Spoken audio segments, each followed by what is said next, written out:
Hello everyone, welcome to this current affair show. इस video में हम बात करेंगे 10 to 15 most important current affair points with सीधी बात नो बकवास। ये हमारे चैनल का नाम है read and rock with RJ, मस्ती की पाठशाला with your host on the channel read and rock. आज का हमारा पहला पॉइंट है urban local bodies. Means recently funding provide की गई है अर्बन लोकल बॉडीज़ को। किसके द्वारा प्रोवाइड किया गया है? तो डिपार्टमेंट ऑफ एक्सपेंडिचर के द्वारा, जो कि मिनिस्ट्री ऑफ फाइनेंस के अंडर आती है। टोटल फंडिंग कितना प्रोवाइड किया गया? तो ये प्रोवाइड किया गया है 685 करोड़, जिसमें से यूपी को 494 करोड़ मिलेंगे, गुजरात को 110 करोड़ मिलेगा, झारखंड को 74 करोड़ एंड मिजोरम को 6 करोड़। मीन्स आप याद रखेंगे यूपी, गुजरात, झारखंड एंड मिजोरम को अर्बन लोकल बॉडीज़ के लिए फंडिंग प्रोवाइड की गई है, ठीक है। और ये जो फंडिंग है on the recommendation of 15 finance commissioner, जिनके हेड हैं एन.के. सिंह। मीन्स ये फंडिंग प्रोवाइड किया गया है 15 फाइनेंस कमिश्नर के द्वारा, जिनके हेड एन.के. सिंह हैं। फंडिंग किस लिए प्रोवाइड किया गया? ऑब्वियस सी बात है, अर्बन लोकल बॉडीज़ की इम्प्रूवल के लिए। तो फंडिंग जो प्रोवाइड किया गया है नॉन मिलियन प्लस सिटीज़ के लिए। आप स्पेशली याद रखेंगे, ये फंडिंग स्पेशली जो है नॉन मिलियन प्लस सिटीज़ के लिए प्रोवाइड किया गया है to improve the basic civic services, ठीक है। ये जो 15 फाइनेंस कमीशन है, इसी में क्या हुआ कि अर्बन लोकल बॉडीज़ को 2 कैटेगरीज में डिवाइड किया गया। एक आता है हमारा नॉन मिलियन कैटेगरीज एंड दूसरा मिलियन कैटेगरीज, ठीक है। Million categories means million plus cities वो वैसे सिटीज़ हैं जिनकी पॉपुलेशन जो है 1 मिलियन से ज़्यादा है, एक्सक्लूडिंग दिल्ली एंड श्रीनगर, ठीक है। और नॉन मिलियन प्लस सिटीज़ ऐसे सिटीज़ हैं जिनकी पॉपुलेशन जो है 1 मिलियन से कम है, ठीक है। याद रखेंगे, अर्बन लोकल बॉडीज़ को फंडिंग प्रोवाइड की गई है 685 करोड़, ठीक है। चलते हैं नेक्स्ट पॉइंट पे। नेक्स्ट टॉपिक है डियागो गार्सिया। डियागो गार्सिया एक आइलैंड है जो कि ब्रिटिश इंडियन ओशन टेरिटरी में आता है, ठीक है। ये एक ओवरसीज टेरिटरी है of United kingdom. Means United kingdom की एक ओवरसीज टेरिटरी है, ठीक है। अब बात करते हैं डियागो गार्सिया के बारे में। डियागो गार्सिया जो है एक चियागोज आइलैंड का पार्ट है। मीन्स चियागोज आइलैंड का पार्ट है डियागो गार्सिया। और ये चियागो आइलैंड क्या है? ये चियागो आइलैंड जो है मॉरिशस का पार्ट है। मीन्स हम पहले ही जानते हैं कि मॉरिशस जो है एक ग्रुप ऑफ आइलैंड्स का फॉर्म करता है। तो उस ग्रुप ऑफ आइलैंड्स में एक चियागो आइसलैंड आता है, जिसके अंदर डियागो गार्सिया आता है, ठीक है। क्लियर है?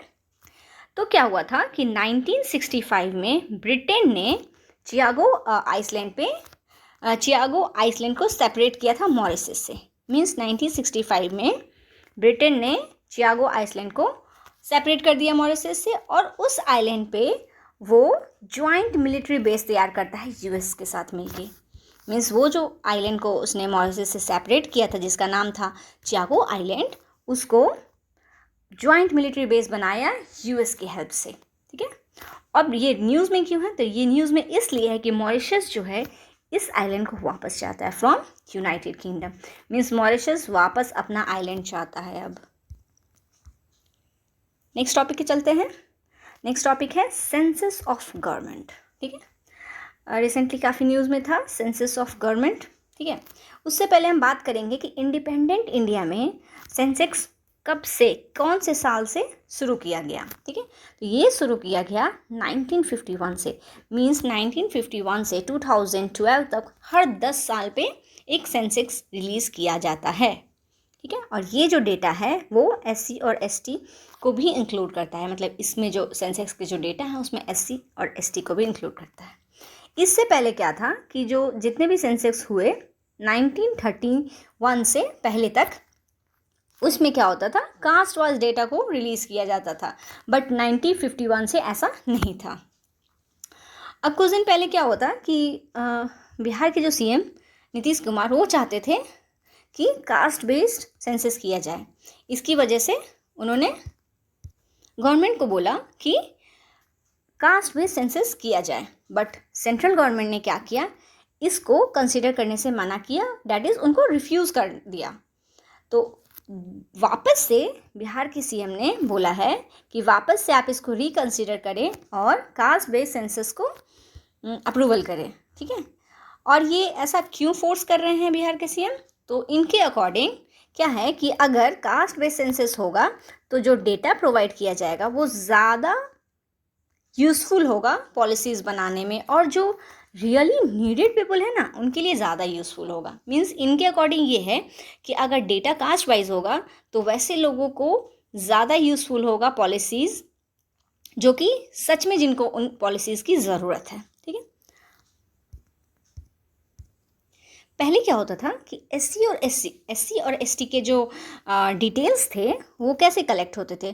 तो वो बाय एनुमरेटर्स के द्वारा कलेक्ट होते थे। मींस वो सेल्फ डिक्लेरेशन प्रोवाइड करते थे कि उनका क्या कास्ट है, नहीं कास्ट है, ऐसा कुछ नहीं था। मींस कि उनके लिए कंपलसरी था, वो सेल्फ डिक्लेरेशन के तहत अपने कास्ट को नहीं एक्सप्लेन कर सकते हैं। मींस उनके लिए कंपलसरी था कास्ट बताना, बट अदर कास्ट के लिए ऐसा नहीं था। अदर कास्ट क्या करते थे, वो सेल्फ डिक्लेयर, अगर वो चाहें तो अपना कास्ट बता सकते हैं और ना चाहें तो नहीं बता सकते। लेकिन एससी एसटी के लिए ये कंपलसरी था कि उनको अपना कास्ट रिवील करना ही होगा। लेकिन अब क्या हुआ है कि अब ऐसा नहीं है। एससी एसटी के लिए क्या हो गया है कि सेल्फ डिक्लेरेशन मेथड आ गया है, एंड अदर कास्ट के लिए तो पहले से ही था, वो नो डिटेल्स उनके लिए रिक्वायर्ड है। मीन्स वो चाहें तो बताएं, ना चाहें तो भी ना बताएं, वो उन पे डिपेंड करता है। तो गवर्नमेंट ने बोला है कि इस चीज़ को हम कंटिन्यू नहीं करना चाहेंगे। Means government of India wants not to continue the collection of caste wise population data in census. Simple सी बात है, गवर्नमेंट ऑफ इंडिया नहीं चाहती है कि caste wise census, caste wise जो है डेटा का सेंसस हो, ठीक है। चलते हैं नेक्स्ट टॉपिक के। नेक्स्ट टॉपिक है schedule tribes.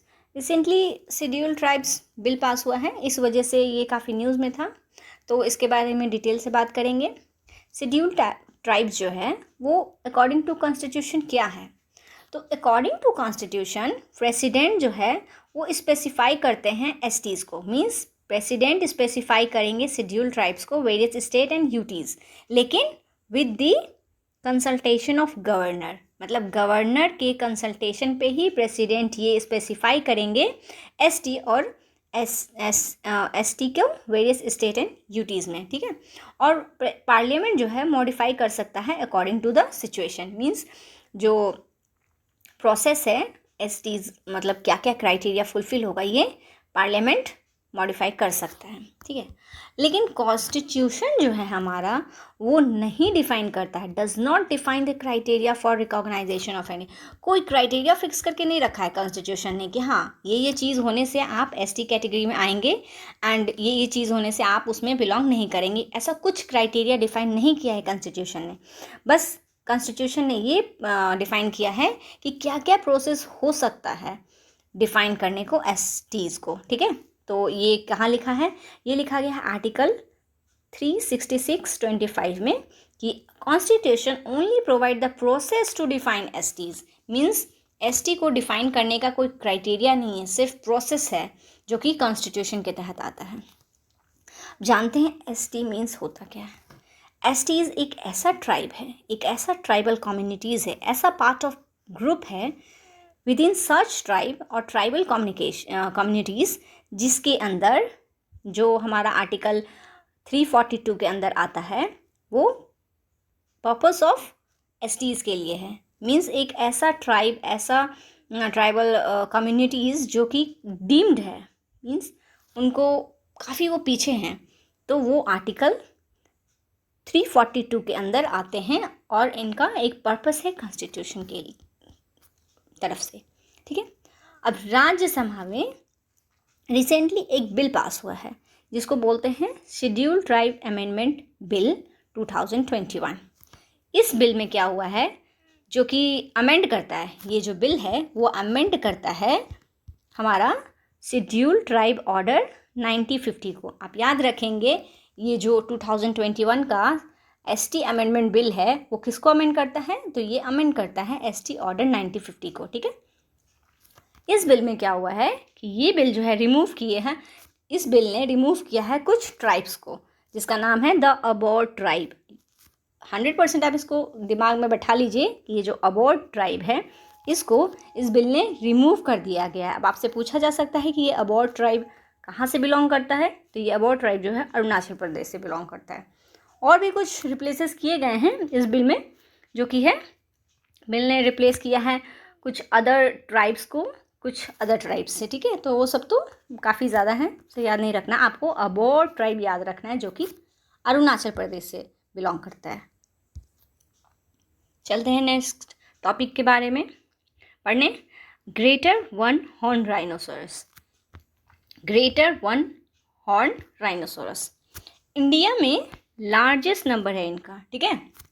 One horn rhinoceros का इंडिया में लार्जेस्ट नंबर है और टोटल 3 स्पीसीज राइनोस की पाई जाती है एशिया में।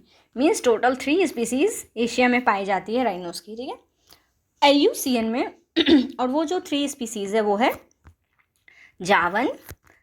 जावन, Sumatra and great one horn rhinos, ठीक है, जिसमें से हम अभी बात कर रहे हैं ग्रेटर वन हॉर्न राइनोस की। ग्रेटर वन हॉर्न राइनोस जिसको IUCN रेड लिस्ट में जावन और सुमित्रा को क्रिटिकली इंडेंजर्ड की कैटेगरी में डाला गया है और ग्रेटर वन हॉर्न राइनोस को वर्नरेबल कैटेगरी में डाला गया है। आप अच्छे तरीके से याद रखेंगे कि जो ग्रेटर वन हॉर्न राइनोस है उसको वर्नरेबल कैटेगरी में डाला गया है और जावन और सुमित्रा को क्रिटिकली इंडेंजर्ड स्पीसीज मतलब इंडेंजर्ड कैटेगरी में डाला गया है।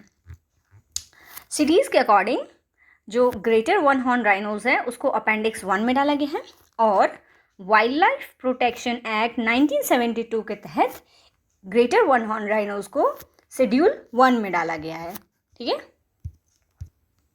इंडिया में जो राइनोस हैं वो मेनली असम में पाए जाते हैं। असम में जो नेशनल पार्क्स हैं जैसे Kaziranga national park, Pobitora national park, Orang national park, Manas national park, Assam के इन नेशनल पार्क्स में जो हमारा ग्रेटर वन हॉर्न राइनोस पाया जाता है। वेस्ट बंगाल के जल्दापाड़ा और गोरुमारा नेशनल पार्क में ये पाया जाता है और उत्तर प्रदेश के दुधवा टाइगर रिजर्व में ये पाया जाता है। रिसेंटली ये न्यूज़ में क्यों था, तो रिसेंटली क्या हुआ है ना कि जो 22 वन हॉर्न राइनोस हैं उनको किल कर दिया गया है पोचर्स के द्वारा जस्ट इन 5 ईयर्स। मीन्स पिछले 5 सालों में 22 ऐसे वन हॉर्न राइनोस को पोचर्स के द्वारा मार दिया गया है। इस वजह से greater one horn rhinos news में था, ठीक है। नेक्स्ट टॉपिक है खेल रत्न अवार्ड। खेल रत्न अवार्ड जो कि एक हाईएस्ट स्पोर्टिंग अवार्ड है जो कि मिनिस्ट्री ऑफ यूथ द्वारा दिया जाता है for most outstanding performance in field of sports for period of 4 years. Very very important, ये 4 साल का जो पीरियड होता है उस बीच में कैसा परफॉर्मेंस एक स्पोर्टर द्वारा रहा गया उस पर ये अवार्ड निर्भर करता है। तो Khel Ratna award national highest sporting award है जो कि 4 साल के परफॉर्मेंस के अकॉर्डिंग मिलता है। रिसेंटली क्या हुआ है कि ये जो खेल रत्न अवार्ड है उसको रीनेम करने की बात की गई, जो कि पहले इन खेल रत्न अवार्ड राजीव गांधी खेल रत्न अवार्ड के नाम पे था, लेकिन अब उसे चेंज करके मेजर ध्यानचंद के खेल रत्न अवार्ड के नाम पे रखा जाने की बात की गई है in the honour of hockey wizard. जैसा कि हम सब जानते हैं अभी जो टोक्यो ओलंपिक हुआ उसमें मेंस और वुमेन का जो हॉकी का प्रदर्शन था काफ़ी अच्छा था। इस वजह से इसकी ऑनर में इसको रीनेम करने की बात की गई है। ध्यानचंद जिनको हॉकी विज़ार्ड कहा जाता है ये 3 टाइम्स ओलंपिक में गोल्ड मेडल हासिल किए हैं और ये ग्रेटेस्ट हॉकी प्लेयर है, इसलिए इनका नाम हॉकी विज़ार्ड रखा गया। मीन्स जादू है, उनके हॉकी में जादू है। इनका बर्थडे जो है वो 29 अगस्त को है और इसी दिन नेशनल स्पोर्ट्स डे भी मनाया जाता है। इसी वजह से नेशनल स्पोर्ट्स डे मनाया जाता है। मीन्स 29 अगस्त को नेशनल स्पोर्ट्स डे मनाया जाता है और इसी दिन नेशनल स्पोर्ट्स डे जो है हर साल दिया जाता है, ठीक है। नेक्स्ट टॉपिक चलते हैं। अवनींद्रनाथ टैगोर, इनके बारे में कुछ पॉइंट्स जानेंगे। अवनींद्रनाथ टैगोर जो हैं वो नेफ्यू थे रविंद्रनाथ टैगोर के, और ये एक मोस्ट प्रोमिनेंट आर्टिस्ट थे of Bengal school of art. ठीक है, ये एक प्रोमिनेंट आर्टिस्ट थे, बंगाल स्कूल ऑफ आर्ट से बिलोंग करते थे। फर्स्ट हैं अवनींद्रनाथ टैगोर जो हैं फर्स्ट हैं जिन्होंने Indian society of oriental art का क्रिएट किया। Means Indian society of oriental arts Abanindranath के द्वारा क्रिएट किया गया है। और इन्होंने क्या इस्टेब्लिश किया, तो इन्होंने इस्टेब्लिश किया बंगाल स्कूल ऑफ आर्ट। इन्होंने पेंटिंग बनाई भारत माता की, बहुत फेमस पेंटिंग है। तो ये पेंटिंग जो है भारत माता की किसके द्वारा बनाई गई है, तो अवनींद्रनाथ टैगोर के द्वारा बनाई गई है। आपसे पूछा जा सकता है भारत माता की पेंटिंग किसके द्वारा बनाई गई है, तो अवनींद्रनाथ टैगोर के द्वारा बनाई गई है। इनके अकॉर्डिंग ये बिलीव करते हैं कि जो इंडियन आर्ट है वो काफ़ी इम्पॉर्टेंट है, और वो चाहते थे कि इसे वेस्ट के टाइप में यूज़ किया जाए। इनका आइडिया था मॉडर्नाइज करने का मुग़ल एंड राजपूत पेंटिंग को। ठीक है, जिसकी वजह से क्या हुआ, gave rise to modern Indian painting. Means वो मॉडर्नाइज करना चाहते थे मुग़ल और राजपूत पेंटिंग को, बट टाइम टू टाइम ये क्या हो गया, कन्वर्ट हो गया मॉडर्न इंडियन पेंटिंग में कन्वर्ट हो गया। Means modernisation modern Indian painting में कन्वर्ट हो गया, जो कि बर्थ लेता है, जिसके कारण से हमारा बंगाल स्कूल ऑफ आर्ट का बर्थ होता है, जन्म होता है। मोस्ट ऑफ इनका जो ज़्यादातर काम है वो हिंदू फिलॉसफी पे डिपेंड करता है। मीन्स हिंदू फिलॉसफी पे इनका ज़्यादातर काम होता है। बट लेटर इनका जो वर्क था, कुछ समय बाद इनके जो काम थे वो integrating Chinese and Japanese calligraphy tradition. Means इन्होंने अपने काम में, अपने आर्टिस्ट में, अपनी पेंटिंग में इन्होंने चाइनीज़ और जापानीज़ कैलीग्राफी को यूज़ करना शुरू किया। इनके द्वारा काफ़ी बुक्स लिखी गई हैं, जिसका नाम है पुदुवंगला, खिरैर पुतुल, राज कहिनी बेस्ट एग्जाम्पल है, जो कि चिल्ड्रंस लिटरेचर का। ठीक है, ये रिसेंटली न्यूज़ में क्यों था, इसलिए क्योंकि 7 अगस्त को इनका 150 बर्थ एनिवर्सरी था। 150 बर्थ एनिवर्सरी था किनका, अवनींद्रनाथ टैगोर का 7 अगस्त को, जिस वजह से ये न्यूज़ में था। एक अलग से पॉइंट है, आप याद रखेंगे, विलियम रोथेनस्टीन, जिन्होंने रविंद्रनाथ टैगोर को हेल्प किया था गीतांजलि पब्लिश करने में इंग्लिश में। मीन्स विलियम रोथेनस्टीन ने गीतांजलि को इंग्लिश में कन्वर्ट किया और हेल्प किया अब रविंद्रनाथ टैगोर को पब्लिश करने में। नेक्स्ट टॉपिक पे चलते हैं, बैन ऑन सनस्क्रीन। रिसेंटली एक ऐसा कंट्री है जिसने सनस्क्रीन पे बैन लगाया है, और वो कंट्री का नाम है थाईलैंड। तो थाईलैंड ने सनस्क्रीन पे बैन लगाया है। क्यों? क्योंकि सनस्क्रीन जो है ना एक केमिकल कंटेन करता है जो कि कोरल लाइफ को थ्रेटन करता है। कोरल रीफ्स जो होते हैं उनकी लाइफ को थ्रेटन करता है वो केमिकल जो कि सनस्क्रीन में यूज़ होता है। ठीक है, क्या डैमेज करता है? तो ये डैमेज करता है कोरल लार्वे को, जिसके कारण से रीफ ब्लीचिंग होता है एंड ऑब्स्ट्रक्ट करता है कोरल रिप्रोडक्शन को। मीन्स सनस्क्रीन में ऐसा केमिकल यूज़ होता है जो कि कोरल रीफ से निकलता है। मीन्स कोरल रीफ का जो कोरल लार्वे है उसका यूज़ करते हैं। अब उसका यूज़ करेंगे तो रीफ जो है ब्लीच होगा। ठीक है, अब रीफ ब्लीच होगा जिस कारण से कोरल का रिप्रोडक्शन नहीं होगा। तो ओवरऑल क्या होगा, कोरल जो है थ्रेटन होता जाएगा। ठीक है, 4 इंग्रेडिएंट्स हैं जो कि हार्म करता है कोरल को, जिसका नाम है butyl paraben, octinoxate, four methyl benzylidene, camphor and oxybenzone. ठीक है, ये 4 इतना इम्पॉर्टेंट नहीं है, फिर भी देख लेंगे। 4 इंग्रेडिएंट्स हैं जो कि हार्म करता है कोरल को। फाइन लगाया गया है 1 लाख भट का, भट जो थाईलैंड की करेंसी है, तो 1 लाख भट का फ़ाइन लगाया गया है, जिसको 2100 पाउंड भी कहा जा सकता है।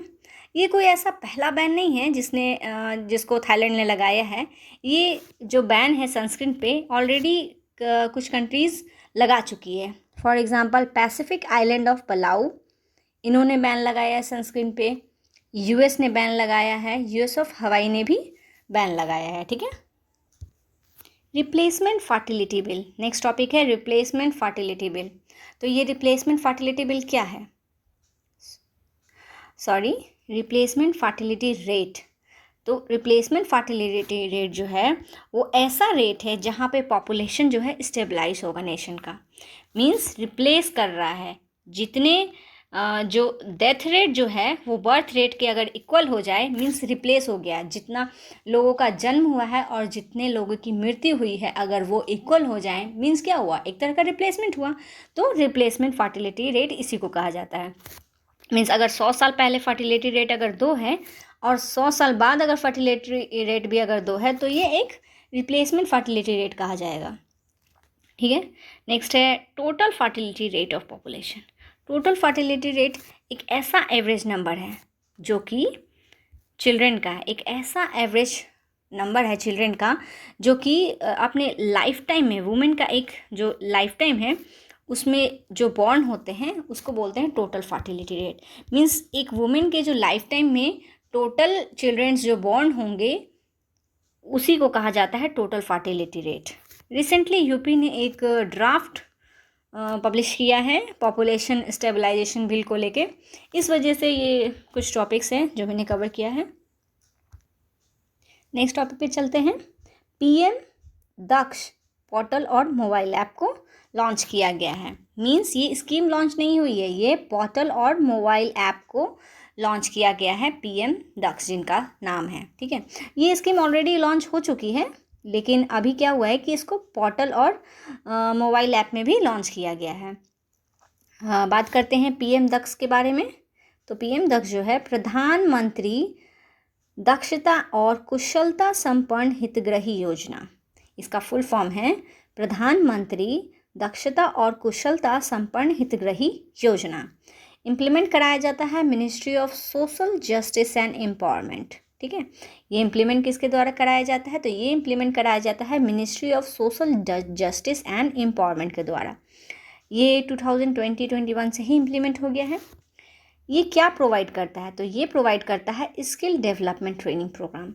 मीन्स पीएम दक्ष के तहत स्किल डेवलपमेंट ट्रेनिंग प्रोग्राम्स को प्रोवाइड किया जाता है, जिसके अंडर क्या क्या आता है, up skilling and reskilling, short term training programmes, long term training programmes and entrepreneurship development programme. मतलब ये 4 चीज़ें जो हैं इसको इस स्कीम के तहत प्रोवाइड की जाती है। इसका मेन ऑब्जेक्टिव क्या है, देखो स्कीम तो है पहले ही लॉन्च किया गया है, पहले ही इसको प्रोवाइड कर दिया गया है, लेकिन रिसेंटली पोर्टल और मोबाइल ऐप को प्रोवाइड किया गया ताकि ईजिली एसेसेबल हो सके वैसे ग्रुप्स, वैसे बैकवर्ड क्लासेस और शेड्यूल कास्ट वाले लोगों को। मीन्स अगर पोर्टल इसका स्पेशली बनाया जाए, अगर मोबाइल ऐप स्पेशली बनाया जाए तो ये ईजिली एसेसेबल होगा वैसे ग्रुप ऑफ बैकवर्ड क्लासेस के लिए और शेड्यूल कास्ट के लिए और कुछ सफाई कर्मचारीज के लिए भी, ठीक है। नेक्स्ट टॉपिक पे चलते हैं। नेक्स्ट टॉपिक है बायो बैंक। बायो बैंक एक इम्पॉर्टेंट रिसोर्स बैंक है। मीन्स वहाँ पे एक इम्पॉर्टेंट रिसोर्स रखा जाता है जो कि collection of high quality biological samples, नाम से ही क्लियर हो रहा है, बायोलॉजिकल सैंपल्स को इस बैंक में स्टोर करके कलेक्ट करके रखा जाता है। मीन्स ह्यूमन बॉडी के पार्ट्स इसमें कलेक्ट होके रखा जाता है। ये क्यों कलेक्ट किया जाता है, तो ये इसलिए कलेक्ट किया जाता है ताकि हम समझ पाएँ, हम अंडरस्टैंड कर सके मॉलिकुलर पाथवे को, इम्प्रूव कर सके डायग्नोसिस को, प्रोग्नोसिस को and treatment of heart failure. Means अगर हम सैंपल को कलेक्ट करके रखेंगे एक जगह तो हम जो है अंडरस्टैंड करेंगे ईज़िली किस तरह से जो ट्रीटमेंट है हम हार्ट फेलियर का वो डील कर सकते हैं, किस तरह से हम इम्प्रूव कर सकते हैं अपने डायग्नोसिस को, किस तरह से मॉलिकुलर का पाथवे होता है। तो ये सारी चीज़ें हम तभी जानेंगे जब हमारे पास सारे डेटा कलेक्ट होंगे एक पर्टिकुलर बैंक में, ठीक है। तो first national heart failure bio bank, first national heart failure bio bank जो है इंडिया का कहाँ बनाया गया है, तो ये बनाया गया है केरला में, जो कि at Shri Chitra Tirunal institute of medical science and technology. Very important है, आपसे पूछा जाएगा कि first national heart failure bio bank in India at Shri Chitra Tirunal institute for medical science and technology में बनाया गया है, जो कि केरला में है।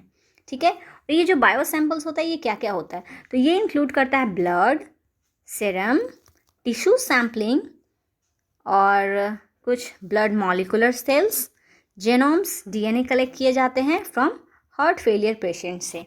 ठीक है, तो ये सारी चीज़ें को हम बायो बैंक में स्टोर करके रखते हैं। नेक्स्ट टॉपिक पे चलते हैं। नेक्स्ट टॉपिक है हमारा ITBP, जिसका फुल फॉर्म है Indo Tibetan border police force. ये एक सेंट्रल आर्म पुलिस फोर्स है जिसका शॉर्ट फॉर्म है CAPF। ये होम मिनिस्ट्री के अंदर आता है, गवर्नमेंट ऑफ इंडिया। मींस ये CAPF या ITBP कहें, ये होम मिनिस्टर के अंदर आता है। ये इंडिया का प्राइमरी बॉर्डर पोर्टल ऑर्गेनाइजेशन है, जो कि जिसका बॉर्डर जो है चाइना के तिब्बत से टच करता है। मींस ये इंडिया का प्राइमरी बॉर्डर पोर्टल ऑर्गेनाइजेशन है जिसका बॉर्डर चाइना और मींस चाइना के तिब्बत से आता है। रिसेंटली क्या हुआ है ना कि ITBP में फर्स्ट ऐसा टाइम है जिसमें 2 वुमेन्स को रिक्रूट किया गया है, जिनका नाम है प्रकृति एंड दीक्षा, जिनका नाम है, उन्हें ITBP के कॉम्बैट में रिक्रूट किया गया है। ठीक है, ITBP में पहले ही स्टार्ट कर दिया गया था वुमेन्स को रिक्रूट करना। मींस 2016 में ही वुमेन्स को रिक्रूट करना स्टार्ट किया गया था UPSC के द्वारा।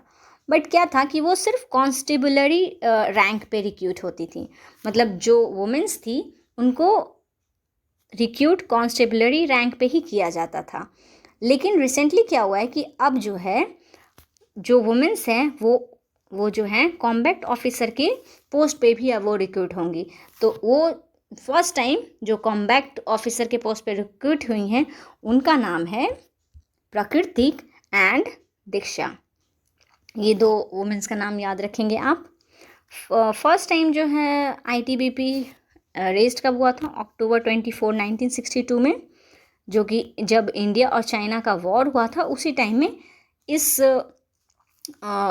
ऑर्गेनाइजेशन को बनाया गया था ITBP को। ठीक है, ये CRPF एक्ट के अंदर आता है। बट 1992 में क्या हुआ था कि ITBP-F एक्ट को इनैक्ट करके रूल बनाया गया, फ्रेम किया गया 1994 में। ठीक है, नेक्स्ट टॉपिक है NIA। National investigation agency. NIA जो है कंस्टिट्यूट करता है, मींस NIA जो है NIA एक्ट 2018 के अंदर आता है, 2008 के अंदर आता है। जब मुंबई टेरर अटैक हुआ था तब जो है NIA का फॉर्मेशन हुआ था। It is also central counter terrorism law enforcement agency. Means ये एक central counter terrorism enforcement agency भी है। ठीक है, NIA जो है central counter terrorism law enforcement agency भी है। ये क्या करता है, एम्पावर करता है डील करने को टेरर रिलेटेड और क्राइम रिलेटेड जो इश्यूज़ हैं उसको ये डील करते हैं without special permission from state. Means state की परमिशन लेने की इनको ज़रूरत नहीं है, ये सिर्फ सेंटर अलाउ अगर इनको कर दिया कि यहाँ पे इनको इन्वेस्टिगेशन करना है, यहाँ पे इनको डील करना है सिचुएशन को, तो NIA की टीम जाएगी और डील करेगी। ठीक है, ये आता है मिनिस्ट्री ऑफ होम अफेयर्स के अंदर। 2019 में क्या हुआ था कि अमेंड किया गया था इनके पावर्स को। Means 2019 amends empowers the NIA to probe terror attack targeting Indians and Indian interest abroad. Means 2019 से पहले क्या था ना कि ये सिर्फ टारगेट करते थे इंडियंस को जो कि इंडिया में हैं, इंडियंस जो इंडिया में हैं सिर्फ उनको ही वो टारगेट करके उनको ही ये सेव करते थे। बट 2019 में इसको जो अब्रॉड में इंडियंस हैं उनको भी सिक्योरिटी प्रोवाइड करते हैं। ठीक है, तो रिसेंटली ये न्यूज़ में क्यों था, रिसेंटली ये न्यूज़ में इसलिए था कि NIA ने क्या किया है, रेड किया है अगेंस्ट जमाते इस्लामिक मेंबर जो कि कश्मीर में है, इसलिए एनआईए न्यूज़ में था। मीन्स एनआईए ने रिसेंटली जमाते इस्लामिक मेंबर्स पे रेड किया है जो कि कश्मीर में है, इस वजह से एनआईए न्यूज़ में था। नेक्स्ट टॉपिक पे चलते हैं, बेले ट्रायल एंड गोचियन ट्रिक। बेले ट्रायल एंड गोचियन ट्रिक, ये देखो अपना देश सीरीज़ के अंदर जो कि 93rd सीरीज़ था, इम्पॉर्टेंट है। 93rd वेबिनार सीरीज़ जो चल रहा है देखो अपना देश, उसमें बेले ट्रायल्स ऑन एंड गोचिकन ट्रेक्स को दिखाया गया था। तो आपसे पूछा जा सकता है कि बेले ट्रायल्स और गोचिकन ट्रेक्स जो था वो कहाँ पे है, तो ये आता है हमारा अरुणाचल प्रदेश में, ठीक है। अब ये बेले ट्रायल्स क्या है, तो बेले ट्रायल्स जो है एक ट्रेसेस है जहाँ पे क्या हुआ था कि एक ब्रिटिश पॉलिटिकल ऑफिसर जो थे, ब्रिटिश पॉलिटिकल ऑफिसर्स जिनका नाम था FM बेली, उन्होंने इस लोकेशन को, इस ट्रेस को ट्रैक किया था। जब वो ट्रैकिंग कर रहे थे तवांग से बॉमडिला, तो उस बीच ये जो लोकेशन है इसको उन्होंने ट्रेस किया था, जिसकी वजह से इस लोकेशन का नाम उनके नाम पे रखा गया। मीन्स FM बेली जो कि ट्रैकिंग कर रहे थे तवांग से बॉमडिला की तरफ, उन्होंने इस पर्टिकुलर लोकेशन को ट्रेस किया, इस वजह से इसका नाम बेले ट्रायल रखा गया, ठीक है। नेक्स्ट है गोचियन ट्रेक। गोचियन ट्रेक कुछ नहीं है, ये काफ़ी बहुत सारे पीक्स का कॉम्बिनेशन है, जिसमें से गोचियन जो है ये सबसे बड़ा पीक है। तो गोचियन जो सबसे बड़ा पीक है तो उसको क्या बोला जाता है, उसको वाइट जेंट बोला जाता है, जिसकी हाइट जो है 21,500 feet above the sea level है। तो गोचियन ट्रेक्स भी आपको अरुणाचल प्रदेश में ही मिलेगा, जो कि वाइट जेंट जिनको कहा जाता है, जिसकी height 21.5 feet above the sea level. Next topic पे चलते हैं जो कि वेरी इंपॉर्टेंट टॉपिक है, पार्लियामेंट्री कमेटी। ये वेरी वेरी इंपॉर्टेंट टॉपिक है, आपको हर एग्ज़ाम में 1 से 2 नंबर का क्वेश्चन इस टॉपिक से ज़रूर रहेगा। तो पार्लियामेंट कैटेगरी जो है बेसिकली 2 पार्ट में डिवाइड किया गया है, standing committee and ad hoc committee. Standing committee को फिर से 3 पार्ट में डिवाइड किया गया, financial, departmental and other standing committees में, ठीक है। जिसमें से जो फाइनेंशियल कमेटी है उसको फिर से 3 पार्ट में डिवाइड किया गया, PAC, estimate and PUC committee. And departmental standing committee जो था वो डिपार्टमेंट के अकॉर्डिंग कमिटीज़ को बनाया जाता है। मीन्स अगर एग्रीकल्चर से रिलेटेड कुछ बनाना है तो हम एग्रीकल्चर स्टैंडिंग कमेटी बनाएंगे। Means departmental related committees form होती है डिपार्टमेंट रिलेटेड स्टैंडिंग कमेटी में। फॉर एग्जांपल एग्रीकल्चर अपना अलग डिपार्टमेंट है जिसकी कमेटी बनेगी, कोल एंड एनर्जी का अलग बनेगा, डिफेंस का अलग बनेगा, फूड का अलग बनेगा, केमिकल का अलग बनेगा, एनर्जी का अलग बनेगा। मतलब अलग अलग डिपार्टमेंट का जो कमेटी बनेगा उसको बोलेंगे डिपार्टमेंट रिलेटेड स्टैंडिंग कमेटी। और अदर कमेटी जो अदर्स कुछ कमिटीज़ बाकी रह जाएंगी वो इस कैटेगरी में आएगी। तो अब हम बात करेंगे फाइनेंशियल कमेटी, जिसके 3 पार्ट हैं, PAC, एस्टिमेट एंड PUC। इस तीनों कमेटी को हम एक साथ कंसिडर करेंगे, estimate committee, public account committee and public undertaking committee, ठीक है। एस्टिमेट कमेटी है जिसमें टोटल मेंबर्स जो होते हैं वो 30 होते हैं, ये इम्पॉर्टेंट है। टोटल मेंबर्स जो होते हैं एस्टिमेट कमेटी के वो 30 होते हैं। एंड पब्लिक अकाउंट कमेटी के टोटल मेंबर्स जो होते हैं 22, जिसमें से 15 लोकसभा और 7 राज्यसभा से आते हैं। उसी तरीके से पब्लिक अंडरटेकिंग कमेटी का क्या होता है कि 22 मेंबर होते हैं टोटल, जिसमें 15 लोकसभा और 7 राज्यसभा से आते हैं। ये और ये दोनों सेम है। एस्टिमेट कमेटी का बस आप याद रखेंगे जिसका टोटल मेंबर होता है 30 मेंबर होता है, और ये जो 30 मेंबर है वो टोटली लोकसभा से इलेक्ट होते हैं। मीन्स एस्टिमेट कमेटी के टोटल मेंबर्स जो कि 30 हैं वो लोकसभा से, और पब्लिक अकाउंट कमेटी और पब्लिक अंडरटेकिंग कमेटी जिसके टोटल मेंबर्स होंगे 22, जिसमें से 15 लोकसभा और 7 राज्यसभा से आएंगे। नेक्स्ट पॉइंट पे चलते हैं, estimate committee, public account committee या पब्लिक अंडरटेकिंग कमेटी हो, ये सब में जो क्या है, मिनिस्ट्री जो है नॉट एलिजिबल है फॉर दिस कमेटी। मिनिस्टर मतलब कि कोई मिनिस्टर ये सारी कमिटीज़ में नहीं इन्वॉल्व हो सकता है, किसी भी मिनिस्टर को इस कमेटी में नहीं बैठाया जा सकता है। Means A minister is not eligible for this committee, that is estimate committee. A minister is also not eligible in public account committee, and a minister is also not eligible in public account committee. Means तीनों में से किसी में कोई भी minister eligible नहीं है उसमें बैठने को। टर्म जो होता है कमेटी का 1 साल के लिए होता है, तीनों में ही 1 साल के लिए होता है टर्म, ठीक है। अब मेन फंक्शन की बात करते हैं। ये जो सारी कमिटीज़ हैं उनका मेन फंक्शन क्या है? तो एस्टिमेट कमेटी का जो मेन फंक्शन होता है ना, वो देखते हैं, रिपोर्ट बनाते हैं कि किस तरह से इम्प्रूव कर सके हम ऑर्गेनाइजेशन को, उसकी इफ़िशियंसी को कैसे बढ़ाए, एडमिनिस्ट्रेशन को किस तरह से रिफॉर्म करें। तो मेन एस्टिमेट कमेटी का काम होता है एस्टिमेट करना। मीन्स कैसे हम उस कमेटी को ज़्यादा यूटिलाइज़ कर सकें, कैसे ज़्यादा इम्प्रूव कर सकें ऑर्गेनाइजेशन को, इफ़िशियंसी को कैसे बढ़ा सके, और एडमिनिस्ट्रेशन रिफॉर्म कैसे हम और लेके आएँ। बात करते हैं पब्लिक अकाउंट कमेटी की। पब्लिक अकाउंट कमेटी मनी से रिलेटेड है।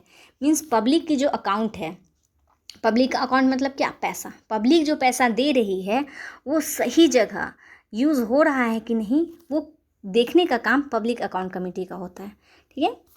Public undertaking committee. Public undertaking committee क्या है कि ये एग्ज़ामिन करती है CUG की रिपोर्ट को। मीन्स जो हमारा कंट्रोलर एंड ऑडिटर जनरल हैं, उनका जो रिपोर्ट आएगा ना, वो एग्ज़ामिन करने का काम होता है CUG का, ठीक है। तो अगर CAG controller and auditor general के पास अगर रिपोर्ट आती है तो वो क्या होता है, प्रेसिडेंट के पास जाता है, और प्रेसिडेंट क्या करता है, पार्लियामेंट में वो रिपोर्ट लाता है। पार्लियामेंट में वो रिपोर्ट आते ही ये रिपोर्ट जाता है PAC के पास, जिसको हम बोलते हैं पब्लिक अकाउंट कमेटी, ठीक है। अब ये रिपोर्ट पब्लिक अकाउंट कमेटी के हेड के पास जाता है, जो कि कौन होता है, अपोजिशन का लीडर होता है। आप खुद सोचिए कि अगर CAG ने कोई रिपोर्ट बनाया और प्रेसिडेंट को दिया पार्लियामेंट में, और पार्लियामेंट में फिर PAC की जो अपोजिशन की लीडर है, अगर उनको मिला वो रिपोर्ट, तो वो कितना हंगामा करेंगे अपोजिशन पार्टी, वो अपोजिशन पार्टी कितना हंगामा करेगा, उसके लिए तो लॉटरी ही लग गई एक तरह से, ठीक है। बात करते हैं कुछ और भी कमिटीज़ के बारे में। कुछ और कमिटीज़ जैसे कि बिजनेस एडवाइजरी कमेटी।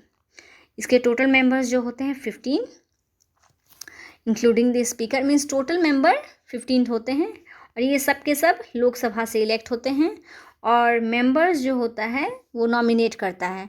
मीन्स जो स्पीकर है वो नॉमिनेट करता है। जो टोटल 15 मेंबर्स हैं वो स्पीकर्स द्वारा नॉमिनेट किए जाते हैं, और स्पीकर कौन होगा, वही एक्स ऑफिशियो चेयरमैन जो होते हैं वही नॉमिनेट करेंगे, ठीक है। नेक्स्ट है committee on private member bill and resolution. ये हो, या फिर रूल्स कमेटी, जो कि रूल फॉलो करने के लिए बनाया जाता है, रूल नया लाना है उसके लिए बनाया जाता है। नेक्स्ट कमेटी है कमेटी ऑन प्रिविलेजेस।